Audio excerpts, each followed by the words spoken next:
नवरोबानी मस्त आळूचे पानं आणले होते, तर म्हटलं चला आज आळूवडीच बनवू।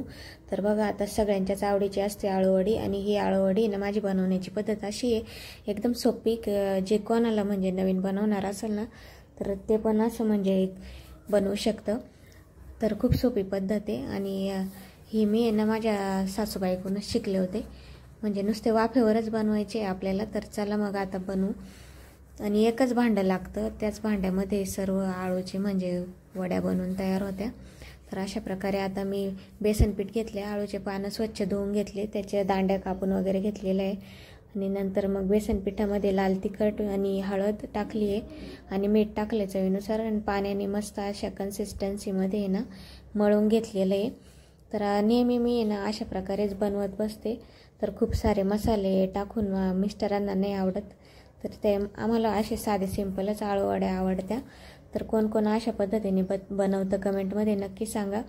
तर आणि मी ना एकदम साध्या सिंपल पद्धतीनेच भरून घेते बघा। तर असं पीठ ना पानांना लावून घेते, आणि त्याच्यावरती लावत जाते, आणि मोठ्या पानापासून डायरेक्ट छोट्या पानापर्यंत असं पीठ लावून घेते। तर रिधी पण आलंय बघायला मम्मी कशी पानं भरते ते। तर अशा प्रकारे ना आता मस्त मी आळूचे पानं सर्व पीठ लावून घेतलेले आहे त्याला, आणि त्याच्यानंतर ना त्याची अशी घडी करून घेतलेली आहे।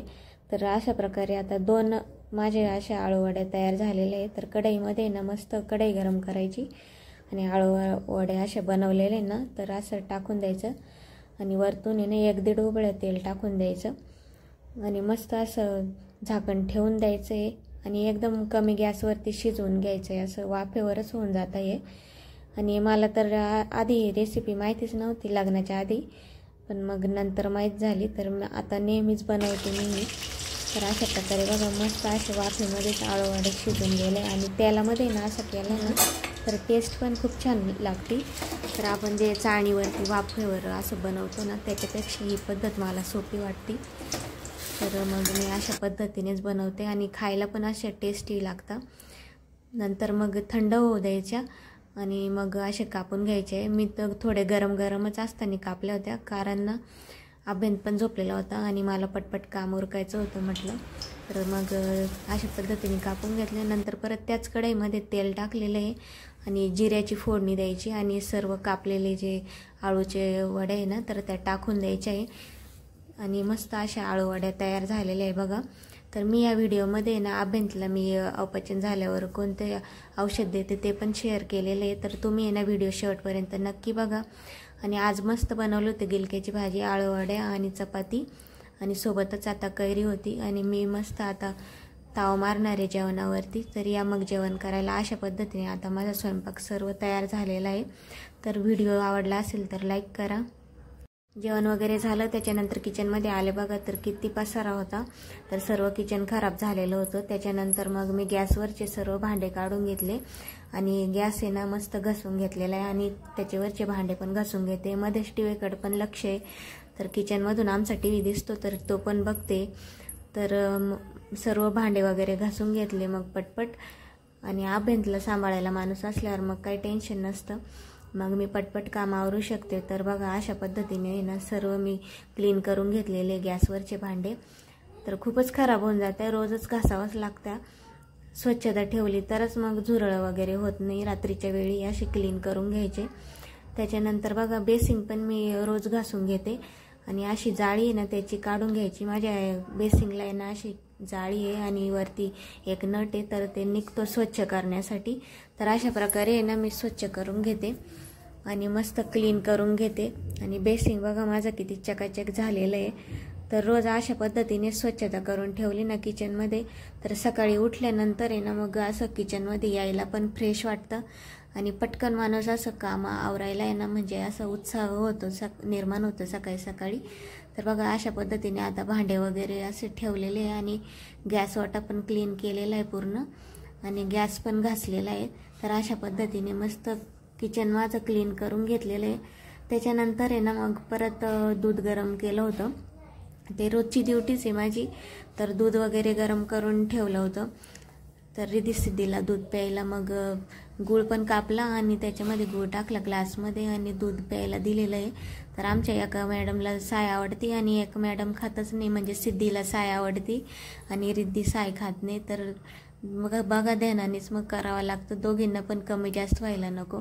तर अशा पद्धतीने मी त्यांना दूध वगैरे तयार करून दिलेलं आहे आणि गूळ पण असा वितळवून दिलेला आहे. तर रोज झोपायच्या आधी ना दूध घेतलं ना तर मस्त अशी निवांत झोप येते. तर त्यांना म्हटलं चला पटपट दूध पिऊन घ्या आणि अभेन पण रडत होता तर मी त्याला घेतलेलं आहे. तर तुम्ही चॅनलवर नवीन असाल ना तर चॅनलला सबस्क्राईब करा आणि व्हिडिओ आवडला तर नक्की लाईक करा. तर अशा प्रकारे आता त्यांनी दोघींनी मस्त दूध पिलेलं आहे गूळ टाकून आणि नंतर मग मी अभेंतला घेतलेलं आहे. तर अशा प्रकारे झालेले. परत थोडंसं दूध पडलेलं होतं, परत पुसून घेतलं. तर झोपस्तवर चालूच राहतं. परत स्वच्छ करून घेतलं आणि अशा प्रकारे आता माझं सर्व काम आवरलेलं आहे रात्रीचं. आणि अभेंतला पण मी घेतलेलं आहे, तो पण रडत होता बघा, तुम्ही बघू शकता. तर व्हिडिओ शेवटपर्यंत नक्की बघा. तर चला मग व्हिडिओ आवडला असेल तर व्हिडिओला लाईक करा, चॅनलवर नवीन असेल तर चॅनलला नक्की सबस्क्राईब करायला विसरू नका. आता म्हटलं अभेंतला आहे ना अपचन झालं का मी काय देते त्याला तर तुमच्यासोबत शेअर करावं. तर आता अभेंत 10 महिन्याचा पूर्ण होणार आहे, पण तरी मी अजून त्याला देते आणि भरपूर मोठ्या मुलांना चालतं ते. तर मी आहे ना आता काय देते मी तुमच्यासोबत शेअर करते. तर बाळ आहे ना असं दही वगैरे काढतं, त्याला अपचन होतं ना, तर तेव्हा तुम्ही आहे ना हे बघा बडीशोप आरके, तर हे द्यायचे 4-5 थेंब. तर मी अभेंतला आहे ना हेच देते. तर तुम्ही ना डॉक्टरांच्या सल्ल्यानुसार पण देऊ शकता. तर मी रिद्धी सिद्धीला पण हेच देत होते आणि त्याच्यामुळे मला अनुभव असल्यामुळे ना मी अभेंतला पण तेच देते. तर चला मी आता कशा पद्धतीने देते ना तुमच्यासोबत शेअर करणार आहे. आकर हां 1 2 3 4 बॅच झालं. आणि तुम्ही ना हे म्हणजे असं पोटाला पण थोडंसं लावू शकता.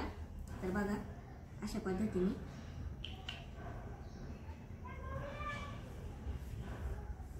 अशा प्रकारे लावून द्यायचे बडीशोप अर्क. याने ना बाळाचं पचन चांगलं होतं, चांगलं होण्यास मदत होती. तर चला मग बाय बाय.